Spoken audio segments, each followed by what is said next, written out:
folks. If you're a fan of dusty trails, iconic standoffs, and the untamed spirit of the American West, you've come to the right place. We're about to take a ride through the Wild West, but not the one you've seen in the movies. The Hollywood Wild West vs. reality. We're going to uncover the dumbest, most common facts about the Wild West that folks believe but are actually totally fake. You might be surprised by what's real and what's just Hollywood magic now. Before we saddle up, if you enjoy learning the true stories behind the legends, go on and give that like button a click. We've got a lot of ground to cover, and you won't want to miss a single revelation. Number 12. Every cowboy wore a Stetson hat. Hollywood certainly paints a picture of a hero rarely seen without his wide-brimmed Stetson. Think of John Wayne, the quintessential cowboy, but the gritty reality? This image is a bit off. In the early days of the Wild West, cowboys wore all sorts of practical hats. Bowler hats, also known as derbies, were surprisingly common. In fact, some say the bowler was the hat that won the West. You'd also see Civil War-era military caps, sombreros, and simple flat caps. The Stetson, especially the Boss of the Plains model, did become popular, but that was later in the 19th century, and even those early Stetsons often had flatter brims and uncreased crowns. Not quite the look we see in the movies. So why do we all picture the Stetson? Well, it eventually became a powerful symbol of the West, cemented by its use in later films and by showmen like Buffalo Bill Cody Plus. That old movie trope of white hats for heroes and black hats for villains made the hat a key visual, accurate or not. Number 11. Cowboys were all clean-shaven heroes. Hollywood sure likes to show them that way, looking fresh even after weeks on a dusty cattle drive. But the reality of life on the range made daily grooming, especially shaving, a luxury. Working cowboys spent long stretches on cattle drives with limited access to water or shaving gear. So they were often unshaven, their clothes dirty from hard work, and they usually wore the cheapest, most durable clothes they could find. Sure, they'd clean up when they got to town, but that clean-shaven look wasn't an everyday thing. Full beards were common, and so were other 19th century facial hairstyles like handlebar moustaches. This clean-shaven image really came from Hollywood in the 1940s and 50s when studios wanted their stars to look good for the box office, even if it wasn't historically accurate. Number 10. All cowboys were white Americans. The movies might make you think so, with minority characters appearing rarely or in stereotypical roles. But this is one of the biggest distortions of Western history. The population of working cowboys was incredibly diverse. After the Civil War, it's estimated that up to a quarter of all cowboys were black, many of them formerly enslaved individuals looking for new lives. And a big chunk, maybe as much as 1/3 by the late 19th century, were Hispanic, mostly vaqueros from Mexico. These vaqueros actually originated many of the cattle herding techniques, equipment, and even the lingo that American cowboys adopted. Native Americans and even Chinese immigrants also worked as cowboys. So why the whitewashed version? Early Western entertainment, like dime novels and films, mostly featured white heroes and often marginalized or stereotyped minority groups fitting with the biases of the time. Number 9. Cowboys were hulking, tall figures. Think cowboys were all towering giants like John Wayne? The gritty reality is that real working cowboys were often on the smaller side.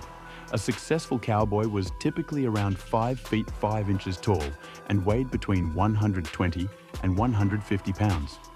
Smaller, lighter men were generally better suited for long hours in the saddle, often on small, nimble ponies. Their build would be more like a modern-day jockey than the big heroes on screen. Hollywood, of course, preferred actors with a commanding presence, and so the myth of the larger-than-life Western hero got tied to physical size.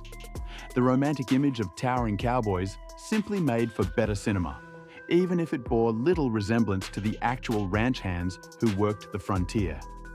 Number 8. Every cowboy carried a 6-shooter at his hip. This idea that every cowboy was always ready for a gunfight is largely a Hollywood invention. For most cowboys, who were mainly ranch hands, carrying a handgun all the time wasn't necessary or even affordable. Pistols were heavy, awkward for physical labor, and early models could be unreliable. In fact, many ranches and some counties even prohibited cowboys from carrying firearms on the job to prevent accidents or unnecessary fights. When cowboys did carry firearms, it was more likely a rifle or shotgun for hunting or protecting the herd from predators, not for dueling.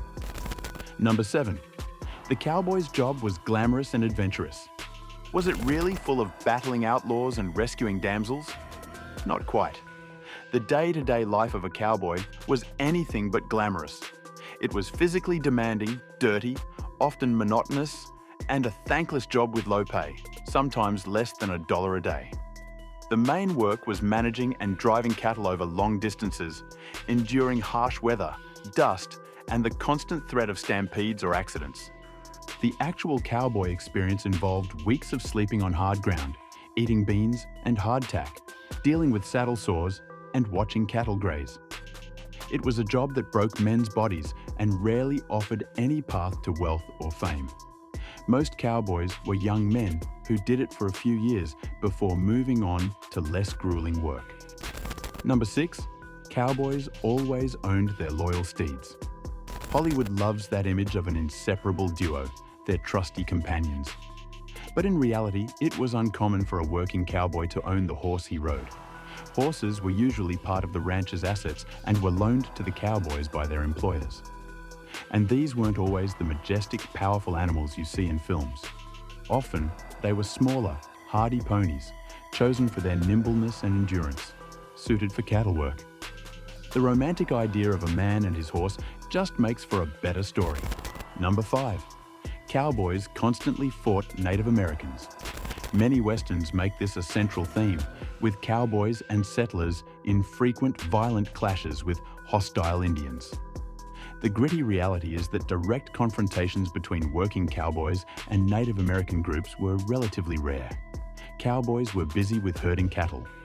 Large-scale violence against Native American populations was mostly carried out by the United States military, often as part of government policies to clear land for expansion and settlement. Not a routine activity for everyday cowboys. The Cowboys versus Indians narrative was a simplified and dramatic way to create conflict in stories, often fueled by colonial biases. In truth, many cowboys worked alongside Native Americans, and some Native Americans worked as cowboys themselves. Number 4. Western towns were utterly lawless. Hollywood loves to show every frontier town as a chaotic place like Dodge City or Tombstone, overrun with outlaws and constant gunfights. While some boom towns that sprang up quickly around mines or new railroads could be violent, most Western towns actively tried to establish and maintain order. Most settlements had laws, law enforcement, and people who wanted safety. In fact, some of the most famous Wild West towns had murder rates lower than many modern American cities. Tombstone, Arizona, in its wildest year, had only 5 murders. Dodge City averaged just 1.5 murders per year during its peak cowboy town period. The lawless frontier was largely a myth. Most people wanted stable communities where they could conduct business and raise families safely. Number 3. High noon duels were common showdowns. Those scenes with 2 gunslingers facing off in the street? Almost entirely a product of fiction. Formal, pre-arranged duels were exceedingly rare. Historical records only show a handful, like the Hickok Tut affair. Real gunfights were usually spontaneous, chaotic, and brutal close-quarter fights, often starting from arguments in saloons or ambush attempts. When gunfights did happen, they were typically drunken brawls, ambushes, or shootings from behind. The idea of 2 men standing 20 paces apart, hands hovering over holsters, waiting for someone to draw first, that's pure cinema. Real violence was ugly, quick, and often involved shooting someone in the back or through a window. Honor had little to do with it. Number 2. The gunfight at the OK Corral happened in the OK Corral. Well, the famous shootout on October 26, 1881, actually happened in a narrow vacant lot or alleyway next to the corral near C.S. Fly's photography studio in Tombstone. The actual OK Corral was a stable and boarding facility, and the gunfight took place about 6 doors down from it. The reason it's remembered as the gunfight at the OK Corral is simply because that name sounded better than the gunfight in the vacant lot near Fly's photography studio. History loves a good name, even if it's not entirely accurate. Number 1. The Wild West was the most violent period in American history. This might be the biggest myth of all.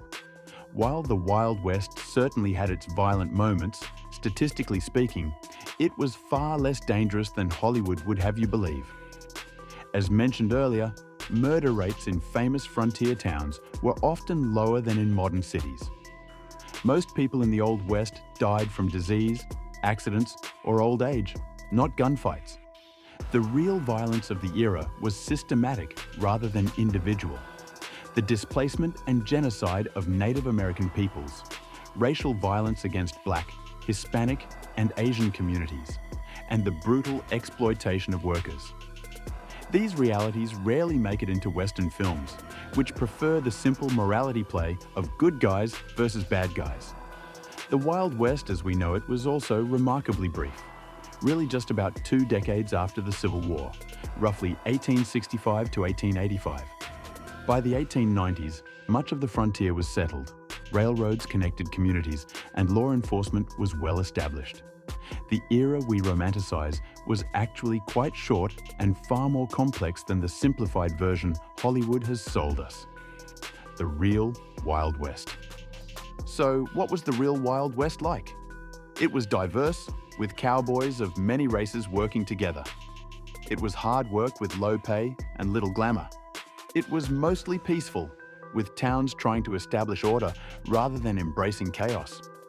It involved more farming and ranching than gunfighting, and the iconic imagery we associate with it, the Stetson hats, the 6 shooters on every hip, the constant violence, was largely created decades later by writers, filmmakers, and marketers selling a romanticized version of history. The Wild West of Hollywood is a powerful myth that continues to shape how Americans see their history and identity. But understanding the reality behind the legend gives us a richer, more nuanced view of this fascinating period. The next time you watch a Western, you'll know which parts are historically accurate and which are just good storytelling. And hopefully, you'll appreciate both for what they are. Now, before you leave, just don't forget to give this video a like, smash that subscribe button, and also ring that notification bell while you're down there.